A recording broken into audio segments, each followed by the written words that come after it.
بسم اللہ الرحمن الرحیم۔ عاتکہ بنت عبد المطلب کا خواب اور غزوہ بدر کی تیاری۔ قبلہ تبدیل ہونے والی نماز حضرت عباد بن بشر رضی اللہ عنہ نے حضور نبی کریم صلی اللہ علیہ وسلم کے ساتھ پڑھی تھی۔ یہ مسجد سے نکل کر راستے میں دو انصاریوں کے پاس سے گزرے۔ وہ نماز پڑھ رہے تھے اور اس وقت رکوع میں تھے۔ انہیں دیکھ کر حضرت عباد بن بشر رضی اللہ عنہ نے کہا، میں اللہ کی قسم کھا کر کہتا ہوں کہ میں نے ابھی حضرت صلی اللہ علیہ وسلم کے ساتھ کعبہ کی طرف منہ کر کے نماز پڑھی ہے۔ قبا والوں کو یہ خبر اگلے دن صبح کی نماز کے وقت پہنچی۔ وہ لوگ اس وقت دوسری رکعت میں تھے کہ منادی نے اعلان کیا، لوگو خبردار ہو جاؤ، قبلے کا رخ کعبہ کی طرف تبدیل ہو گیا ہے۔ نماز پڑھتے ہوئے لوگ قبلے کی طرف گھوم گئے۔ اس طرح مسلمانوں کا قبلہ بیت اللہ بنا۔ اسی سال یعنی 3 ہجری میں رمضان کے روزے اور صدقہ فطر کا حکم نازل ہوا۔ پھر مسجد نبوی میں ممبر نصب کیا گیا۔ جب تک ممبر نہیں بنا تھا، آپ صلی اللہ علیہ وسلم کھجور کے ایک تنے سے ٹیک لگا کر کھڑے ہوتے تھے اور خطبہ دیتے تھے۔ جب ممبر بن گیا اور آپ صلی اللہ علیہ وسلم نے کھجور کے اس تنے کے بجائے ممبر پر خطبہ ارشاد فرمایا تو کھجور کا وہ تنا رونے لگا۔ اس کے رونے کی آواز ایسی بلند ہوئی کہ تمام لوگوں نے اس کی آواز کو سنا۔ آواز اس قدر دردناک تھی کہ ساری مسجد ہل گئی۔ وہ اس طرح رو رہا تھا جیسے کوئی اونٹنی اپنے بچے کے گم ہونے پر روتی ہے۔ اس کے رونے کی آواز سن کر حضرت صلی اللہ علیہ وسلم ممبر سے اتر کر اس کے پاس پہنچے اور اسے اپنے سینے سے لگا لیا۔ اس کے بعد اس میں سے ایک بچے کے سسکنے کی آوازیں آنے لگیں۔ حضور صلی اللہ علیہ وسلم نے اس پر پیار سے ہاتھ پھیرا اور فرمایا، پرسکون اور خاموش ہو جا۔ تب کہیں جا کر اس کا رونا بند ہوا۔ اس کے بعد آپ صلی اللہ علیہ وسلم نے اس تنے کو ممبر کے نیچے دفن کرنے کا حکم دیا۔ آپ صلی اللہ علیہ وسلم نے ایک بار ارشاد فرمایا، میرے گھر اور میرے ممبر کے درمیان کی جگہ جنت کے باغوں میں سے ایک باغ ہے۔ اسے عربی میں ریاض الجنہ کہتے ہیں، یعنی یہ مقام جنت ہی کا ایک مقام ہے۔ اللہ تعالیٰ نے اس مقام کو جنت میں شامل کر دیا ہے۔ پچھلی اقساط میں آپ سن اور پڑھ چکے ہیں کہ قریش کے ایک تجارتی قافلے پر حملے کی غرض سے آپ صلی اللہ علیہ وسلم روانہ ہوئے تھے، لیکن جب آپ صلی اللہ علیہ وسلم عشیرہ کے مقام پر پہنچے تو قافلہ اس مقام سے گزر کر شام کی طرف روانہ ہو چکا تھا۔ چنانچہ آپ صلی اللہ علیہ وسلم واپس تشریف لے آئے تھے۔ پھر جب آپ صلی اللہ علیہ وسلم کو اطلاع ملی کہ وہ قافلہ شام سے واپس آ رہا ہے اور اس سامان تجارت کا منافع مسلمانوں کے خلاف استعمال ہوگا، اس لیے آپ صلی اللہ علیہ وسلم نے حکم دیا، قریش کا تجارتی قافلہ آ رہا ہے، اس میں ان کا مال و دولت ہے، تم اس پر حملہ کرنے کے لیے بڑھو، ممکن ہے اللہ تمہیں اس سے فائدہ دے۔ ادھر اس قافلے کے سردار ابو سفیان رضی اللہ عنہ تھے۔ یہ قریش کے بھی سردار تھے۔ اس وقت تک ایمان نہیں لائے تھے، فتح مکہ کے موقع پر ایمان لائے۔ ان کی عادت تھی کہ جب ان کا قافلہ حجاز کی سرزمین پر پہنچتا تو جاسوسوں کو بھیج کر راستے کی خبریں معلوم کر لیتے تھے۔ انہیں آپ صلی اللہ علیہ وسلم کا خوف بھی تھا، چنانچہ ان کے جاسوس نے بتایا کہ حضرت صلی اللہ علیہ وسلم اس تجارتی قافلے کو گھیرنے کے لیے روانہ ہو چکے ہیں۔ یہ سن کر ابو سفیان خوف زدہ ہو گئے۔ انہوں نے فوراً ایک شخص کو مکہ کی طرف روانہ کیا اور ساتھ میں اسے یہ ہدایات دیں، تم اپنے اونٹ کے کان کاٹ دو، کجاوا الٹ دو، اپنی قمیص کا اگلا اور پچھلا دامن پھاڑ دو، اسی حالت میں مکہ میں داخل ہونا۔ انہیں بتانا کہ محمد صلی اللہ علیہ وسلم اپنے اصحاب کے ساتھ ان کے قافلے پر حملہ کرنے والے ہیں۔ ایسا اس نے اس لیے کیا تاکہ مشرکین جلد مدد کو آ جائیں۔ وہ شخص بہت تیزی سے روانہ ہوا۔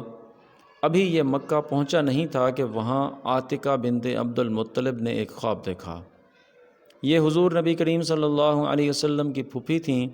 یہ معلوم نہیں ہو سکا کہ بعد میں یہ اسلام لے آئی تھیں یا نہیں۔ روایات میں اختلاف پایا جاتا ہے، کچھ روایات کہتی ہیں ایمان لے آئی تھیں، کچھ میں ہے کہ انہوں نے اسلام قبول نہیں کیا تھا۔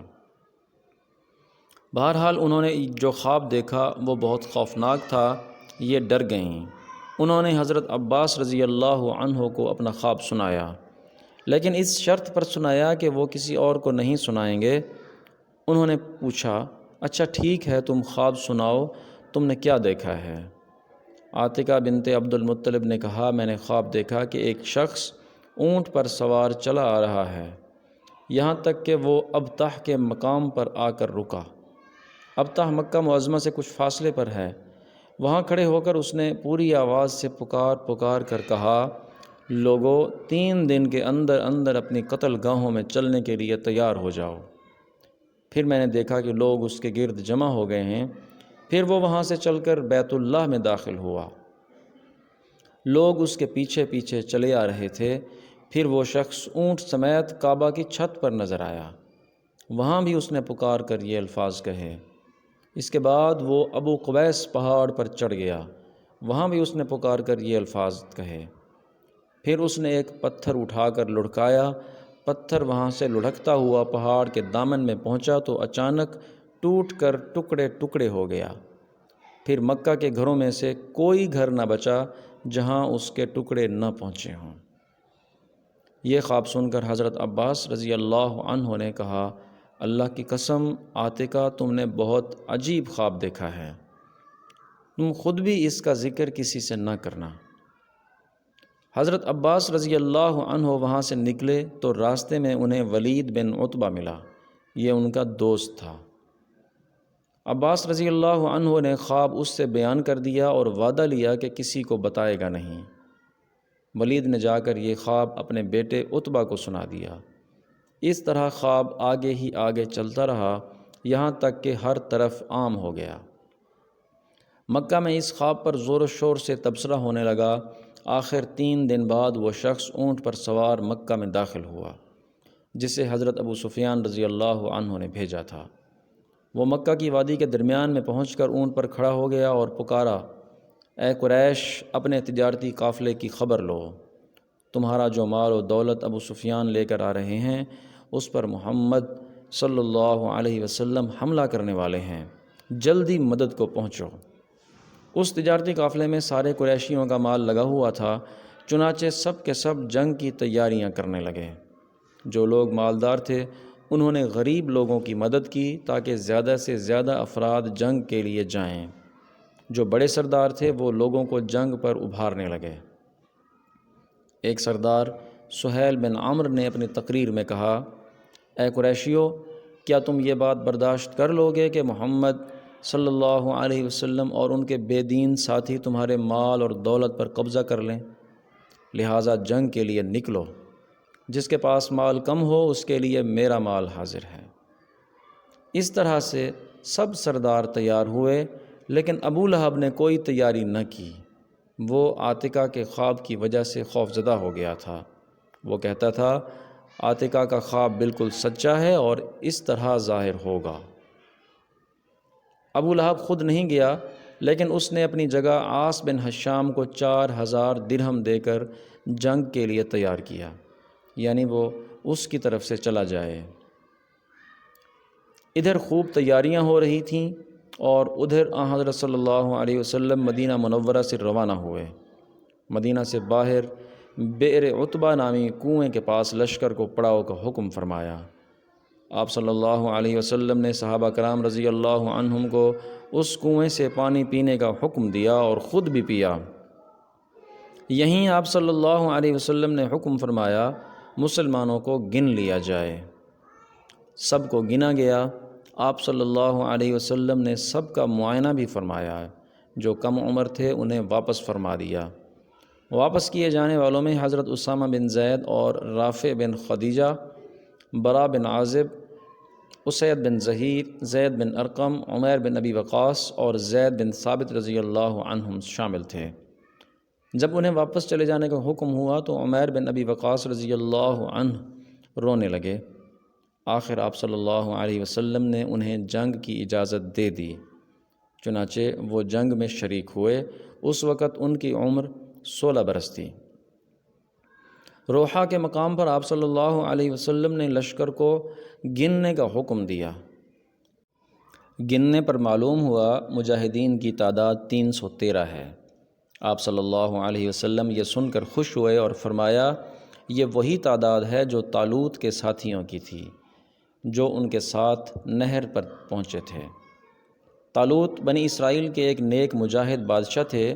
ان کی قیادت میں 313 مسلمانوں نے جالوت نامی کافر بادشاہ کی فوج کو شکست دی تھی، جس کا ذکر قرآن مجید میں بھی آیا ہے۔ اسلامی لشکر میں گھوڑوں کی تعداد صرف 5 تھی، جبکہ اونٹ 70 کے قریب تھے۔ اس لیے ایک ایک اونٹ 3 یا 4 آدمیوں کے حصے میں دیا گیا۔ آپ صلی اللہ علیہ وسلم کے حصے میں جو اونٹ آیا اس میں 2 اور ساتھی بھی شریک تھے۔ آپ صلی اللہ علیہ وسلم بھی اس اونٹ پر اپنی باری کے حساب سے سوار ہوتے اور ساتھیوں کی باری پر انہیں سوار ہونے کا حکم فرماتے۔ اگرچہ وہ اپنی باری بھی آپ صلی اللہ علیہ وسلم کو دینے کی خواہش ظاہر کرتے، وہ کہتے، اے اللہ کے رسول، آپ سوار رہیں، ہم پیدل چل لیں گے۔ جواب میں آپ صلی اللہ علیہ وسلم فرماتے، تم دونوں پیدل چلنے میں مجھ سے زیادہ مضبوط نہیں ہو، اور نہ میں تمہارے مقابلے میں اس کی رحمت سے بے نیاز ہوں، یعنی میں بھی تم دونوں کی طرح اجر کا خواہش مند ہوں۔ روحا کے مقام پر ایک اونٹ تھک کر بیٹھ گیا۔ آپ صلی اللہ علیہ وسلم پاس سے گزرے تو پتہ چلا اونٹ تھک کر بیٹھ گیا ہے اور اٹھ نہیں رہا۔ آپ صلی اللہ علیہ وسلم نے کچھ پانی لیا، اس سے کلی کی، کلی والا پانی اونٹ والے برتن میں ڈالا اور اس کے منہ میں ڈال دیا۔ اونٹ فوراً اٹھ کھڑا ہوا اور پھر اس قدر تیز چلا کہ لشکر کے ساتھ جا ملا۔ اس پر تھکاوٹ کے کوئی آثار باقی نہ رہے۔ اس غزوے کے موقع پر حضور نبی کریم صلی اللہ علیہ وسلم نے حضرت عثمان غنی رضی اللہ عنہ کو مدینہ منورہ ہی میں ٹھہرنے کا حکم فرمایا۔ اس کی وجہ یہ تھی کہ ان کی زوجہ محترمہ اور آپ صلی اللہ علیہ وسلم کی بیٹی سیدہ رقیہ رضی اللہ عنہا بیمار تھیں۔ آپ صلی اللہ علیہ وسلم نے حضرت عثمان رضی اللہ عنہ سے فرمایا، تمہیں یہاں ٹھہرنے کا بھی اجر ملے گا اور جہاد کرنے کا بھی اجر ملے گا۔ اس موقع پر آپ صلی اللہ علیہ وسلم نے مدینہ منورہ میں حضرت ابو لبابہ رضی اللہ عنہ کو اپنا قائم مقام بنایا۔ سیرت کا یہ مبارک سلسلہ جاری ہے۔ آپ سے گزارش ہے کہ چینل کو سبسکرائب کریں، ویڈیو کو لائک کریں اور اسے دوستوں کو شیئر کریں۔ آپ کے تعاون کا شکریہ، جزاک اللہ۔